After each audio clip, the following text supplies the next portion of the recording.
على محمد وعلى ال محمد كما صليت على ابراهيم وعلى ال ابراهيم انك حميد مجيد.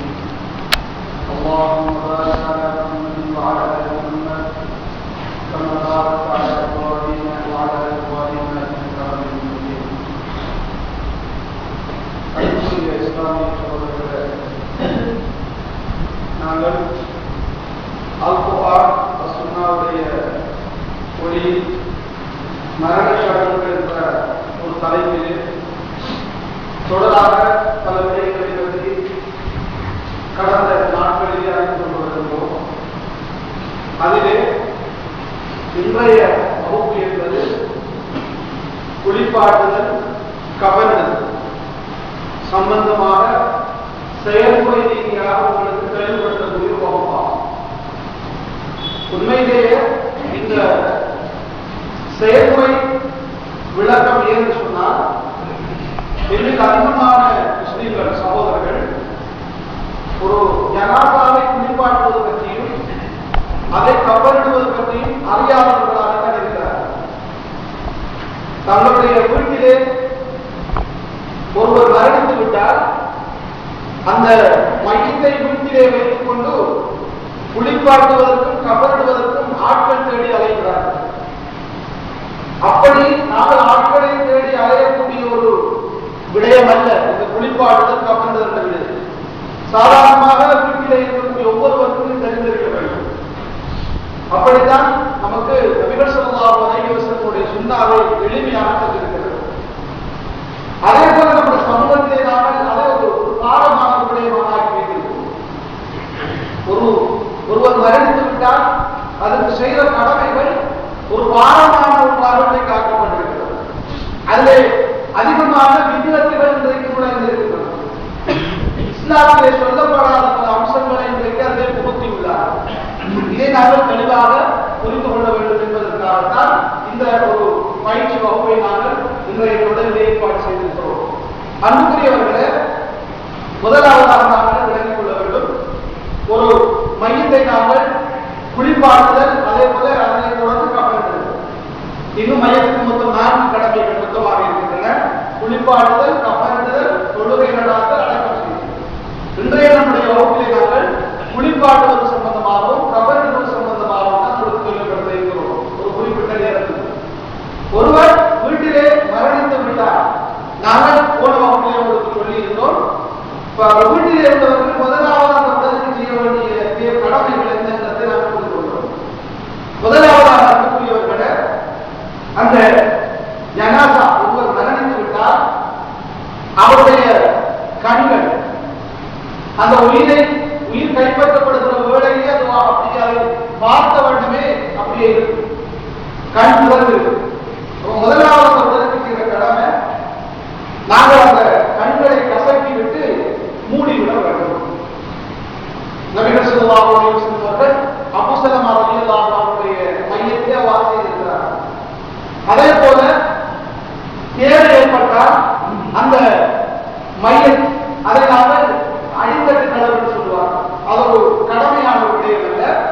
ஏதாவது அந்த மையத்திலே அடுத்தவர்களுக்கு துர்வாடை ஏற்படுத்தக்கூடிய ஏதாவது இருக்கும் என்றால் நாங்கள் அந்த அடி பகுதியை கழுவியதற்கு பிறகு ஒரு துணியால் முழுமையாக நாங்கள் மூடி வைத்துக் கொள்வோம். நாங்கள் அதற்கு மணத்தை போட்டு அந்த மையத்தை வைத்துக் கொள்வோம். அன்புக்குரியவர்களே, பொதுவாக நாங்கள் மையத்தை வைக்கின்ற போது நாங்கள் விளக்கிக் கொள்ள வேண்டும், நம்முடைய சமூகத்திலே முதலாவது ஒருவர் மரணித்து விட்ட உடனே அவர்கள் செய்கின்ற வேலை அந்த 2 கைகளையும் எடுத்து இப்படி தக்பீர் கட்டக்கூடிய நிலையிலே கட்டி வைத்துக் கொள்வார்கள். அதற்கு ஒரு தத்துவம் சொல்வார்கள், அது தக்பீர் கட்டிய நிலையிலேயே அடக்கம் செய்யப்படட்டும் என்று சொல்வார்கள். ஆனால் அந்த மையத்தை குளிப்பாட்ட போகிறவர்களுக்கு தெரியும், அப்படி கட்டப்பட்ட கையை நாங்கள் நிறுத்தி எடுப்பதற்கு படுகிற பாடம். ஒருவர் சாதாரண நிலையிலே எப்படி இருப்பாரோ அப்படித்தான் அவருடைய கைகள் வைக்கப்பட வேண்டும். அதை நாங்கள் இப்படி தக்பீருடைய நிலையிலே கைகளை வைப்பதை ஒரு நபி வழி என்ற இடத்திலே நாங்கள் செய்து விடுகிற போது அது வித்வத்துக்குள்ளே வந்து சேர்ந்து விடுகிறது. அது புதிதாக மார்க்கத்திலே நாங்கள் நுழைத்த ஒரு அம்சமாக மாறுகிறது. இதை சிலர் யோசிப்பது, பாருங்க, என்னுடைய ஜனாசாவை தக்பீர் கட்டிய நிலையில கூட இவர்கள் அடக்க விடுகிறார்கள் என்று யோசிக்கிறார்கள். அப்படி அப்படி சாதாரணமாக ஒரு மையம் ஒரு மனிதனாக படுக்கிற போது எப்படி இருக்க முடியுமோ அதே மாதிரி தான் அந்த மையத்தை செய்வது, அப்படியே படுக்க வைக்கிறது. அப்ப கைகளை நாங்கள் இவ்வாறு கட்டி வைக்க வேண்டிய ஒரு அவசியப்பாடு இல்லை, அது நபி வழியும் இல்லை என்பதை நாங்கள் தெளிவாக புரிந்து கொள்ள வேண்டும். அன்புக்குரியவர்களே, இதை உங்களுக்கு இந்த ஆரம்ப கட்ட நடவடிக்கைகளை ஒரு செயல்முறை ரீதியாக நாங்கள் காட்டுவதற்கு ஒரு சகோதரரை நாங்கள் எடுத்து அவரை இந்த இடத்தில் ஒரு மையத்தை போன்று நாங்கள் படுக்க வைத்து அதன் மூலமாக கொடுத்தார்கள். அந்த குறிப்பாடுகிற முறை எப்படி என்பதை தெளிவுபடுத்த போகிறோம்.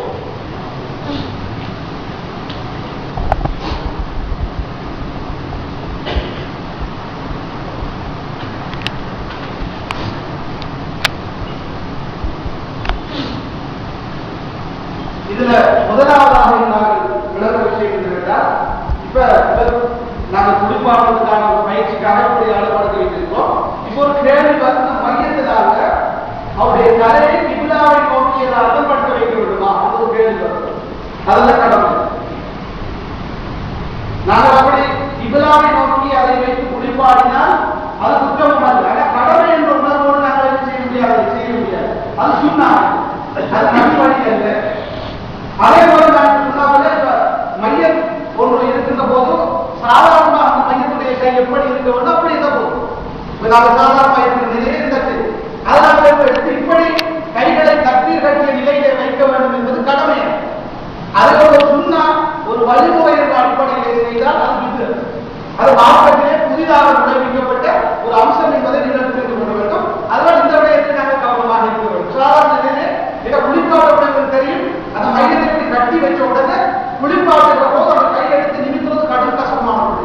நாங்கள் புதிதாக நுழைவிட்ட காரியத்தால் குளிப்பாடுவதே கஷ்டம்.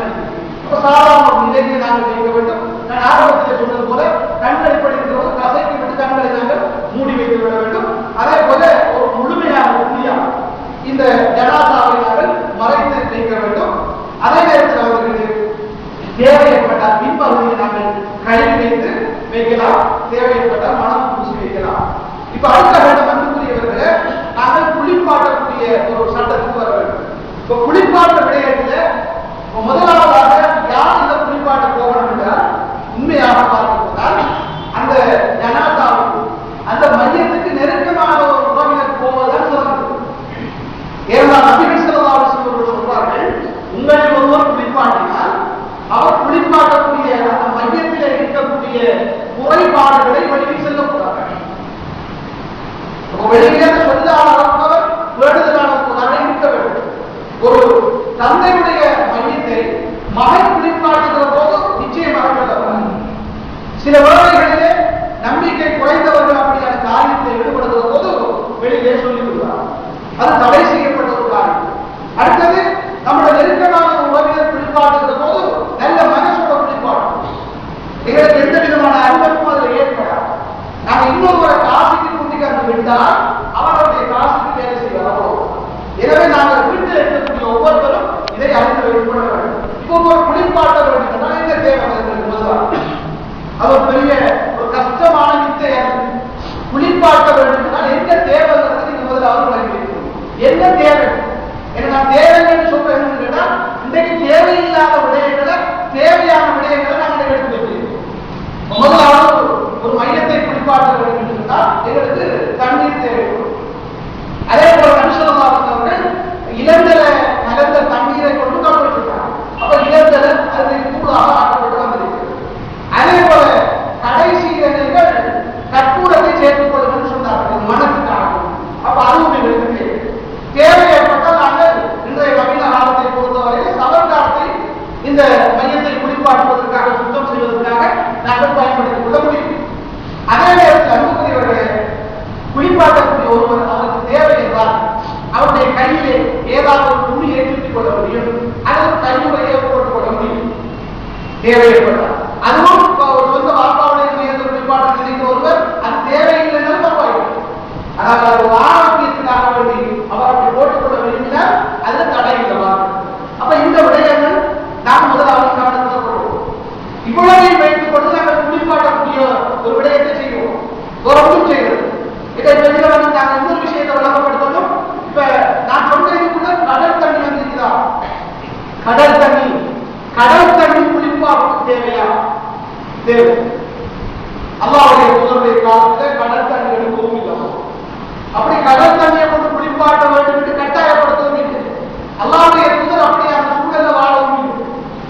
கடல் இல்லாத பகுதியிலே வாழக்கூடிய மக்களுடைய நிலை இன்னைக்கு இலங்கை நாட்டுக்குள்ளேயே கடலை காணாத பகுதியில மலைநாட்டு பகுதியில வாழக்கூடிய மக்கள் ஒரு மையத்தில் விழுந்தால் அந்த மையத்துக்கு அவர்கள் கடல் தண்ணீர் எங்கும் எடுப்பார். அது அப்படியே ஒரு கஷ்டமான விடயத்தை நம்முடைய மாற்றம் நமக்கு சொல்லுங்க. அடுத்தது இரண்டாவது விஷயம் வந்துட்டு குளிப்பாடுறதுக்காக வேண்டி காஞ்ச ஈக்கில எல்லாரும் சொல்லி கொண்டு போவாங்க. உடனே சொல்லுவாங்க குளிப்பாட்டா காஞ்ச ஈக்கி குளிச்சு கொண்டு போவாங்கன்னு சொல்லுவாங்க. என்னத்துக்கு கேட்டா அந்த நகத்துக்குள்ள கூட்டம் இருக்கு. அன்புக்குரிய சகோதரர்களே, இது அல்லாஹ்வுடைய தூதருடைய காலத்தில் இருந்த ஒரு நடைமுறை. அல்லாஹ்வுடைய தூதர் வந்து தேங்காய் பால் கறி சமைச்சு சாப்பிடுவோம், தண்ணியை ஊற்றி தான் கறி சமைச்சு சாப்பிடுறாங்க. அப்ப இல்லாத ஒரு விடயத்தை நாங்கள் கஷ்டப்படுத்திக் கொண்டிருக்கிறோம். அடுத்தது இந்த மையத்தை எடுத்துக்கொண்ட நாங்கள் ஆரம்பத்தில் குளிப்பாடுறதுக்கு நினைச்சுவாங்க போட்டு மையத்தை எடுத்து அந்த நகரத்தை வெட்டுறது, நகரத்துக்குள்ள குத்தைகளை காஞ்சி எடுக்கிறது, இவைகள் தான் கடமையாக்கப்பட்ட ஒரு விடயங்கள். அல்லாஹ்வுடைய தூதர் குளிப்பாட்டின் மூலமாக அவர் சுத்தமான ஒரு மனமுள்ள ஒரு நிலையில நாங்கள் சுமந்து கொள்ளக்கூடிய அளவுக்கு அவர் இருந்தால் போதும். அப்படியான விடயத்தை தான் அல்லாஹ்வுடைய தூதர் அவர்கள் வலியுறுத்தி இருக்கிறார்கள். அதே போல் நாங்கள் தண்ணீரை எடுக்கக்கூடிய செய்தால் ஒவ்வொரு உறுப்புகளாக கழுவப்படையும் செய்தால் விசேடமான துவாக்கள் இருக்கிறதா என்பதை அப்படியே துவா மாற்றத்தை சொல்லித்தராது. இதுதான் நிறைய பேர் என்ன செய்யறாங்க கேட்டால் அப்படியான துவாக்கள் இருக்கிறது என்று மக்களுக்கு சொல்ல காரணத்தால சில மக்கள் அந்த துவாவுக்கு தெரியாது. அப்ப நான் எப்படி போய் குளிப்பாடு துவா தெரியாது என்ற ஒரு பயத்தில் ஒதுங்கி இருக்கிறார். வேறுகளில் அதிகமாக இருப்பாங்க கனிமாக்களை ஒழிந்து குளிப்பாடுவார்கள். அப்படி அல்லாஹ்வுடைய தூதர் குளிப்பாட்டவில்லை.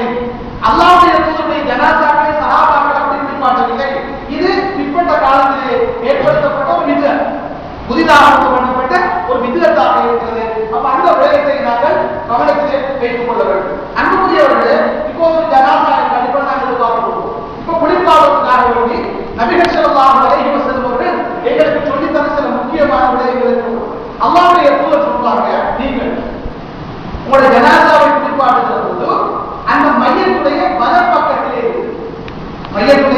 வலப்பக்கத்திலே இருந்து அதுவும் ஒவ்வொரு செய்யக்கூடிய உறுப்பிலே இருந்து தண்ணீரை நீங்கள் ஊற்றி அந்த குளிப்பாட்டுதலை ஆரம்பித்துக் கொள்ளுங்கள் சொன்னார். இது அல்லாஹ்வுடைய தூதர். இரண்டாவது சொல்றாங்க, இந்த மையத்தை நீங்கள் குளிப்பாட்டுகிற போது ஒற்றைப்படையாக குளிப்பாட்டுகிறது சொன்னாங்க. தேவை ஒரு தளத்தோட முடிஞ்ச போதும், அதுக்காக 3 தளம், அதுவும் போதாட்டி 7 தளம். இப்படி நபிகளார் சொல்றாங்க, உங்களுக்கு தேவையான அளவுக்கு ஒற்றைப்படையாக நீங்கள் அந்த ஜனாசாவை குளிப்பாட்டிக் கொள்ளுங்கள்.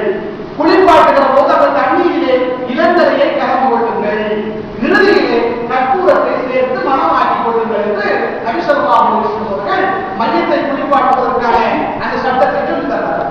இப்ப அன்புக்குரியவர்கள், ஒரு தடவை என்பது ஒரு ஜனாசாவை முழுமையாக அந்த உடலை கழுவி முடிகிறதோ தடவை. அடுத்தது 2வது இப்படித்தான் நாங்கள் செய்வது, கழிப்பீடு செய்து கொள்ள வேண்டும். இப்ப இந்த மையத்தை வைத்துக் கொண்டாங்க. இப்ப அவருடைய வலது பக்கம் இந்த சைடு. இப்ப நாங்கள் தண்ணீர் ஏற்கனவே நாங்கள் நிரப்பி வைத்துக் கொள்ள வேண்டும். அந்த தண்ணீரை நாங்கள் அழித்து முதலாவதாக அனுப்புகிறவர்களே இந்த மையத்துடைய வலது பக்கத்தில் தலை பகுதி என்பது உங்களுக்கு தெரியும், ஒரு மசில் செய்வது ஒவ்வொரு ஒரு உறுப்பாரு. அப்ப இந்த வலது பக்கத்திலிருந்து நாங்கள் தண்ணீரை முழுமையாக ஊற்றிக் கொள்ள வேண்டும்.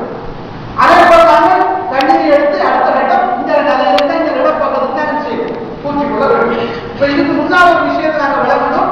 சாதாரணமாக உங்களுக்கு தெரியும், ஒரு மையம் இருக்கின்ற போது ஒரு ஏதாவது வெள்ள துணி ஒன்று அந்த மையத்துக்கு மேல் போடப்பட்டு தெரியும், ஒரு துணி ஒன்று போடப்பட்டது. இப்ப நாங்கள் உதாரணத்துக்கு போன உடனே நாங்கள் செய்ய வேண்டிய வேலை, அது ஒரு பெரிய வித்தையான வேலை. இப்ப மையம் இப்படி முழுமையாக